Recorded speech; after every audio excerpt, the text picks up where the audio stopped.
Now, here's Dennis Daly with his daily video blog. Hi, and thanks again, everybody. We're not quite out in the middle of nowhere, but we're on the steps of a little church here in a little tiny town called St. John, Texas.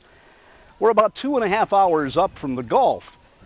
You know, when I think about Texas and cowboys and people who settle this area, I think about Anglo-Saxon Protestants. But an awful lot of Germans and Czechoslovakians and other people from Central Europe came here, and they were Catholic. And they built a string of churches like this. A lot of tourists come here, not because of what's outside these churches, but some of the amazing things inside. For example, in a corner where the pull ropes for the bells are, there is gold leaf on the walls. The windows are inscribed with the names of patrons from the 1800s who helped pay for the interiors of some of the most beautiful churches you'll see anywhere in the world. And you wouldn't expect them out in the middle of nowhere.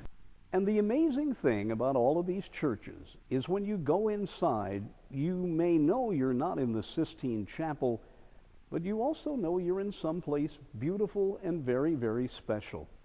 An enormous amount of work went into each of these churches in Texas. And that's why, as I said, so many people continue to come to see them. And yes, this is not the Sistine Chapel ceiling, but it's beautiful.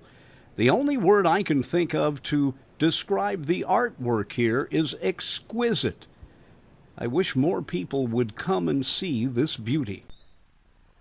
So whether it's here in the isolated city of High Hill, Texas, or back there in St. John, or at one of more than a dozen other locations here in Texas, it proves one thing. If you get off the beaten track, you're going to find some very interesting and very beautiful stuff. I'm Dennis Daly with your Daily News Update.